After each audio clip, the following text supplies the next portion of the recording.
What's up, guys? It's the Tightwaddiy, and today I'm going to show you how to paint a room from start to finish. I have all of these different tools that I'm going to show you and tell you about. You don't need all of them, but they are helpful for different aspects of painting. So as we go through the process today, I'm going to teach you what each of them do and show you how to use them. The first step is going to be getting your walls ready. You need to remove all the pictures, nails, screws, the plastic anchors and everything from the walls, and then sand any areas that are rough. Then we're going to start with some products to fill those holes. You can get something like this. It's called spackling. There are lots of different types. This one happens to be pink, and whenever it dries white. And that's typically applied with a putty knife. And this one is, I think, a 3-inch. If you have a lot to do, you may want to go with a bigger container of joint compound. With joint compound, you'll typically use something like this, which is a trough tray, and then a wider knife. This is typically used by sheetrock workers to apply tape and mud to the sheetrock wall. So joint compound is commonly referred to as mud as well. It works a lot like spackle, but it's made to cover bigger areas or patch holes in your wall. She had the LED light strips around the ceiling in her room. I knew they were going to be a problem, but trying to get them down with a hairdryer and heat gun just didn't work, so I just ripped them all down. Now I'm having to go back with that joint compound all the way around the ceiling to patch all the paint that was ripped off. And I'm also going to use the joint compound where the stripes meet because I did use tape, so there's a little ridge between each of the stripes. These are sanding blocks.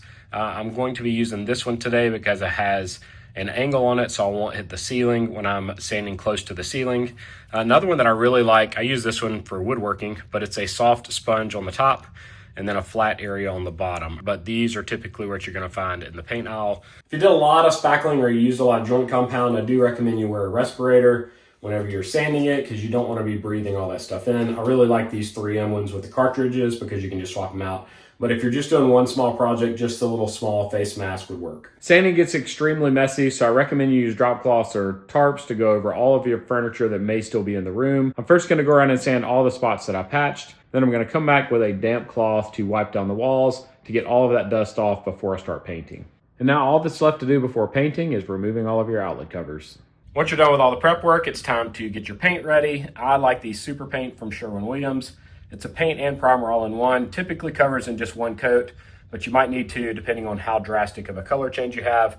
I like their satin finish for bedrooms. Whenever I am first painting a room, I start with cutting in the edges. Cutting in the edges is where you paint along all the edges where it meets the trim, in the corners of the wall, around the windows, and around the ceiling. And there are 3 different options that I've used when cutting. This is a little stubby brush. I like it because it's very easy to hold. Typically your cut brushes are gonna be an angled top. I also like this long handled one. The only problem with this one that I found is sometimes I hit that back end on things and it makes me drop the brush, but I really like the feel of this one. It's a little bit smaller as well. And then when I've got a lot of cutting to do, I use this big fat brush. This is what you'll see professionals use because you can what's called load a lot of paint because it's got a lot of bristles on the end. But again, they're all angled. I'm going to show you how to use these. When I'm cutting, I also like to back roll because I don't like the brush strokes sticking out. So I like to use this. This is a little 4-inch roller. This is what it looks like without a cover. And with one hand, I'm going to try to put it on. So it just slides right down in and make sure you snap it into place. Because I like to use the cut brush and a back roller, I really love this bucket. It's made by Purdy. It's a really good size because the roller can fit down in there. And also it has a magnet on this back side, so when you're using the roller, it has a place to keep the brush. It's really easy to hold securely so you don't accidentally drop it because it has this comfortable rubber strap on the back. And then if you want to hang it on your ladder, you have the option to do that as well with this. I'm all about convenience, and Purdy sells these liners that you can slide down in there, so when you're done, you don't have to worry about trying to clean out the paint and what to do with the paint. You just take this out and throw it away. A paint can opener, or we call them a paint key. You're just gonna work your way around the paint, spinning the can until it comes loose. Also, if you didn't get your paint mixed the day that you're painting, you wanna make sure you shake this up really well, or use the stirring sticks that they gave you to give it a good stir before you start painting. All right, I'm gonna go ahead and pour in about the amount of paint I think I'm gonna need for all of the cutting. And then to clean up the can, I'm just gonna use my brush. In order for your can to seal properly, you need to keep as much paint as you can out of the inner ring here. If you don't want paint on your can, keep a damp washcloth and you can wipe it off. Always put your lid back on your paint so that it doesn't start to get a little dried layer on the top. And ideally you would have a rubber mallet to make sure it's tamped down well, but you can typically just push it back into place. I'm going to start at the top of the corner, and I'm going to go all the way down to the bottom, and then I'm going to do the trim at the top. Make sure you wear clothes that you don't mind getting paint on, because you're going to get some paint on you. So the way I do this is you load the brush by putting your brush straight down in it, and then I wipe off the excess on the side of the can. And then you're going to push the brush into the corner and then slide it up to the very top. The reason you have to paint the corners is because the roller can't get all the way into the corner. I told you I like to use the roller to make sure I don't have any brush strokes, so I'm going to come back with the roller now and I'm going to smooth everything out. Because this is a really skinny wall, I'm going to go ahead and paint all the way over to the window. Anytime you have skinny walls like this, always paint the trim that's going to be hard to get to first, because that way you don't have to worry about your elbow hitting wet paint on the wall while you're painting that trim. That corner was really dark, so I went and grabbed my headlamp that I use for camping and hunting so that I can make sure that I'm getting a good line cut in. So obviously this is another great benefit to having the mini roller ready to go, is I can go ahead and paint this wall. Now I wanted to bring you in closer and show you how I cut in next to trim. You'll notice I take the brush heavily loaded with paint and I stay maybe a 1/4 inch away from the trim on my first pass. It makes a little bead on the edge of that pass, and then I push that bead over towards the corner, which paints all the way up to the edge of the trim. I do not think that you ever need to add tape when you're painting in a room. Taping takes forever, it's a waste of money, and tape tends to bleed, so it just makes your project look worse in the end.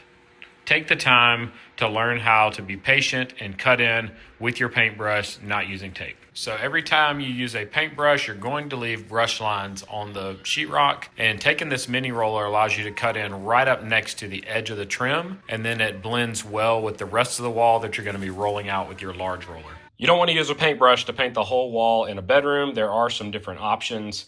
This is a standard 9-inch roller.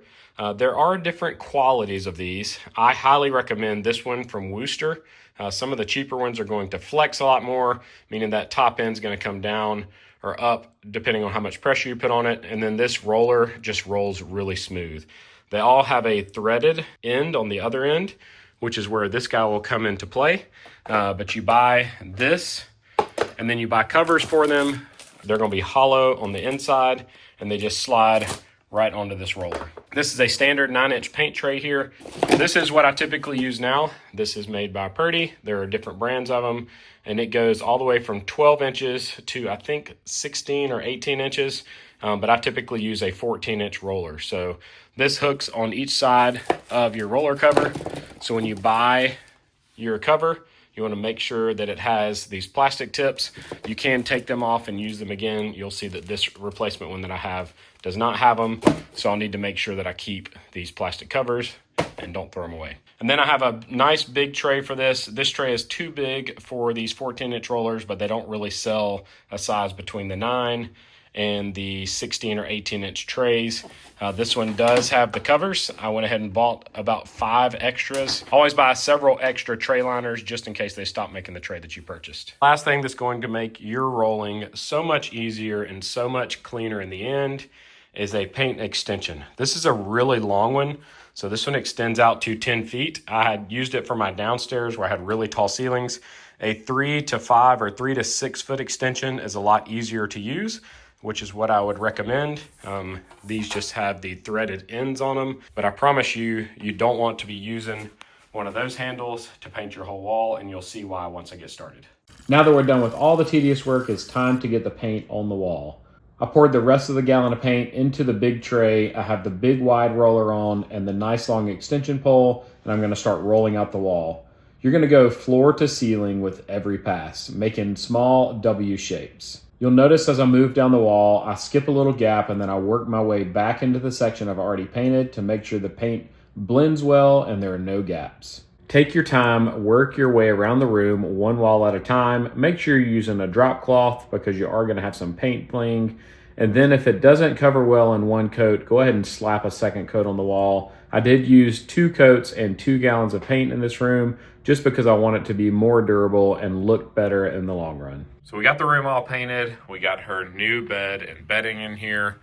All the baby stuff is gone. It is time to find some more decorations for the walls. My wife and I got the curtains hung and her Murphy desk back up. So we need some things to brighten it up a little bit in here, but she is extremely excited. I hope you learned a lot from watching this painting project. If you have any questions, leave them in the comments section. I'll have links to a lot of the supplies that I used in the description, so they're easy for you to find. Thank you so much for making it to the end of the video. It'd be awesome if you'd click that logo in the bottom left-hand corner to subscribe to my channel, and maybe even check out one of my other videos shown on the right. As always, I hope you guys have a great day.